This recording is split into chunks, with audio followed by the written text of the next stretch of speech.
Yan guys, nandito na ako ngayon sa D-Mall. And parang 2 years ago ako last na nandito.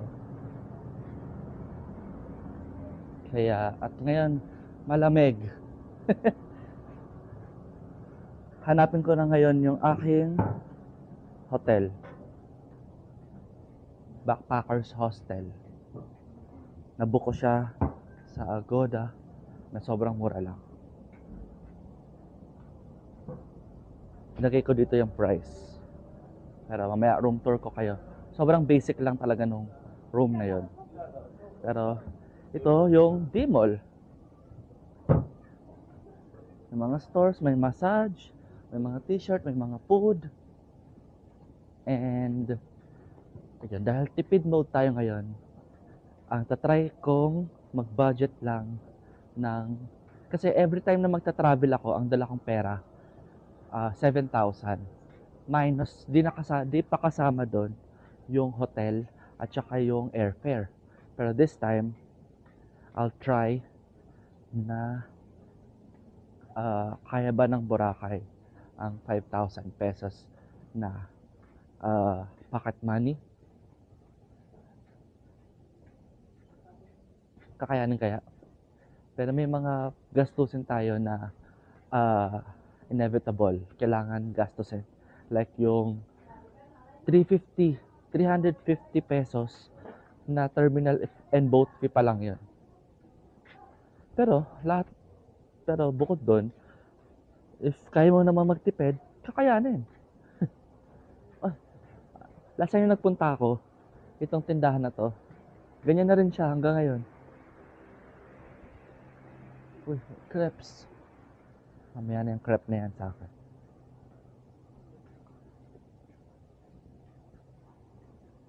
Ang ganda nito. Ganda oh. Pang lalaki. Tropical Nomad.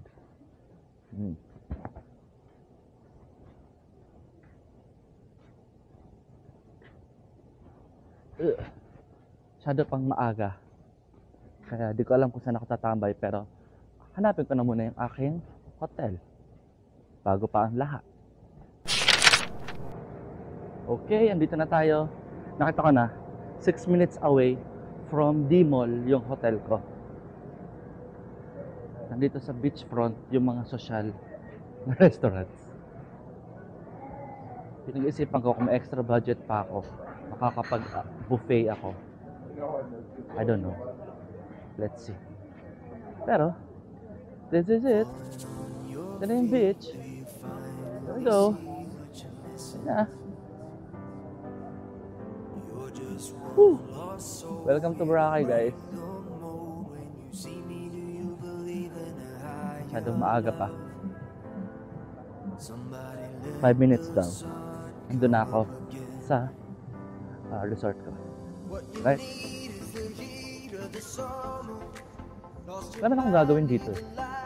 4 days ako dito. Maglalakas, relax, magbumuni-muni.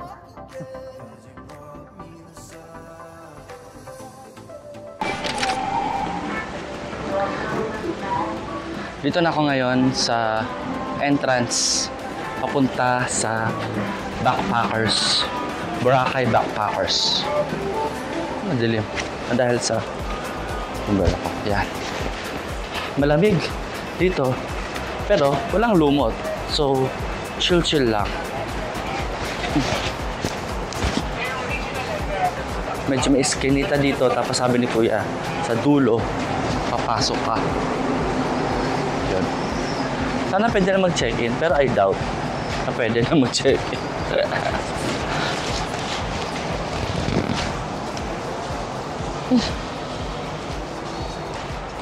Ito yung mga lugar na hindi pinapakita sa mga vlogs, yung mga ganitong eskinita.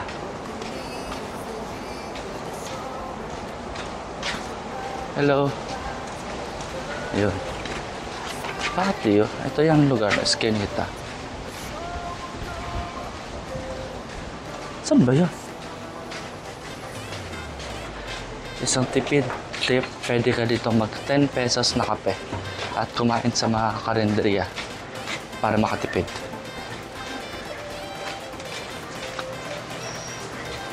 Saan yun?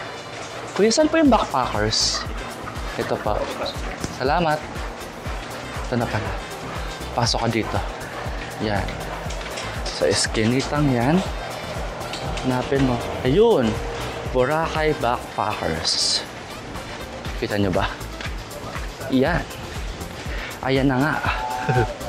Ayan na nga po ang Boracay Backpackers.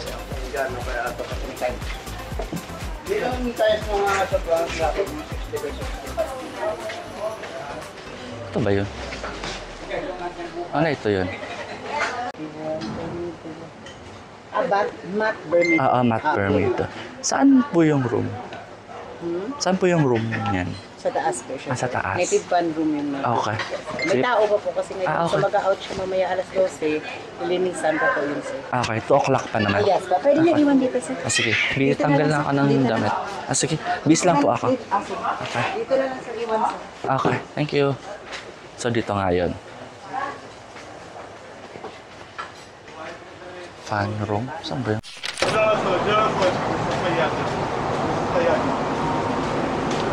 Hi guys. Kagigising ko lang. And sobrang pagod ako. Kaya ngayon ako makakalabas. Naka-check-in ako dun sa hotel. And bukas ko lang ito tour.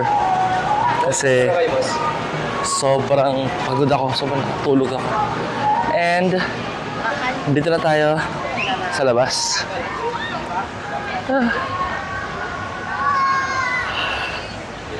Yes. Saan tayo pupunta? Galakad tayo papunta doon sa pinakadulo na part ng beach. Bukas na lang yun na umaga. Gising ako bukas ng umaga para doon. Wow.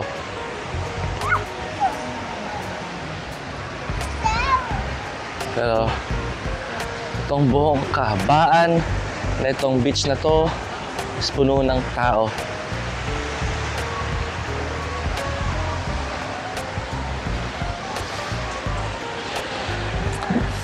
Ano ba ang pwedeng gawin? Mamaya maliligo tayo sa ulan. Pero people are walking and walking and walking dito.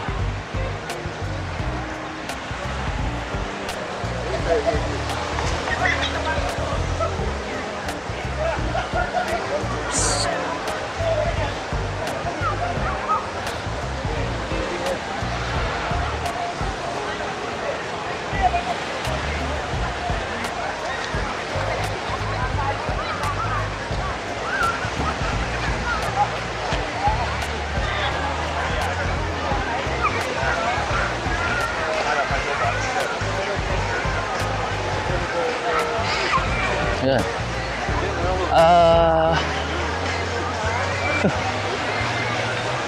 Ano pwede ko sabihin dito sa walking vlog ko na to habang galakad ako dito sa Boracay na to?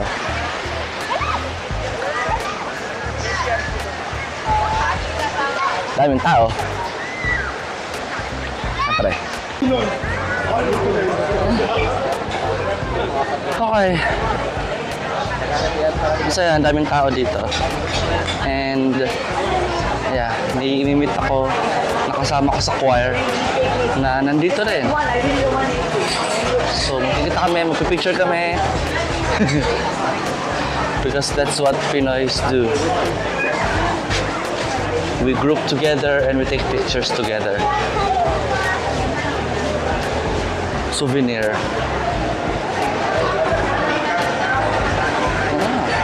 Ice Flakes. Ito pala yun. Saan kaya siya?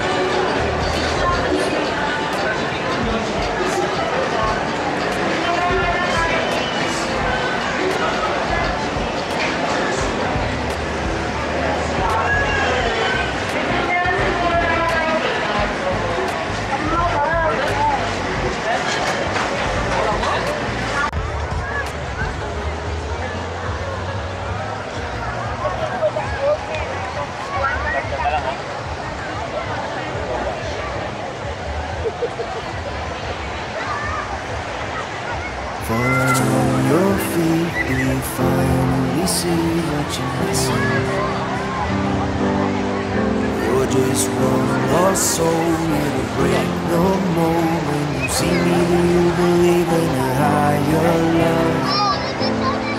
Somebody let the sun come up again. What you need is the heat of the summer. Lost your mind, need the light to recover.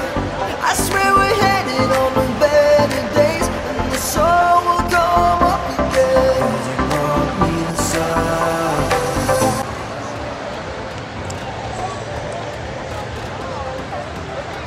Ang masarap dito, chill lang.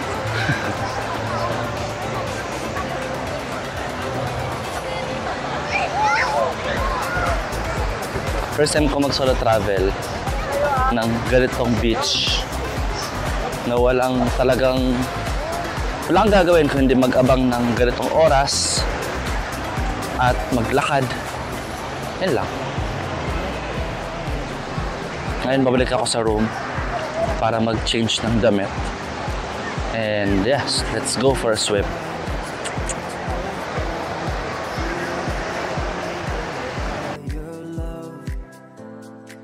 Somebody let the sun come up again.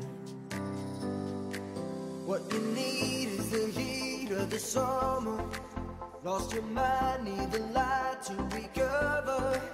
I swear we're headed on the better days, and the sun will come up again. 'Cause you brought me the sun.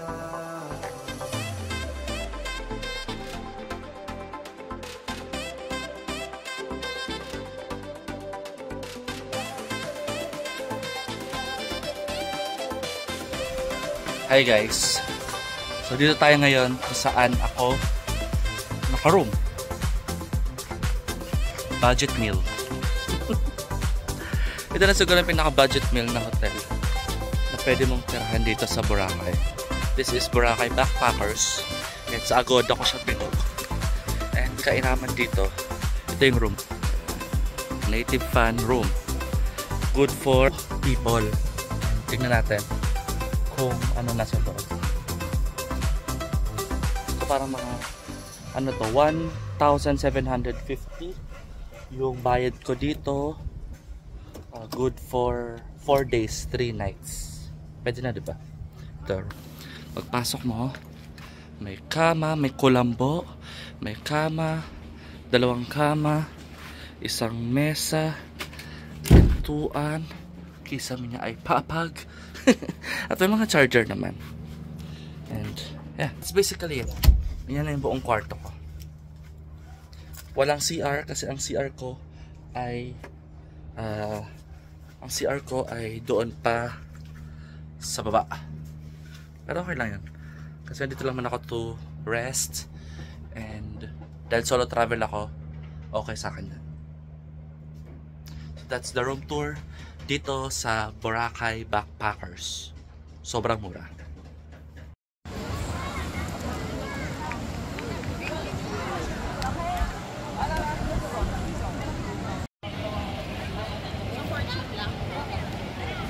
Ito ang popular na sundown here in Boracay.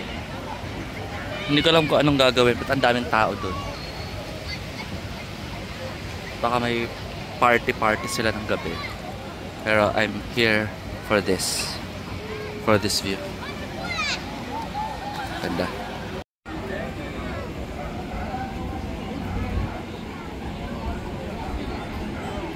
Dito ako ngayon sa daanan na punta sa aking hostel kasi bibili ako ng chori burger. Chorizo burger. Sabi kasi ng aking mga kaibigan, must try daw tong chori burger dito sa Boracay. Kaya let's try it. 70 pesos lang. Chori burger. Ate bayad po. Yan na yung dinner ko. Kakayanin naman, diba?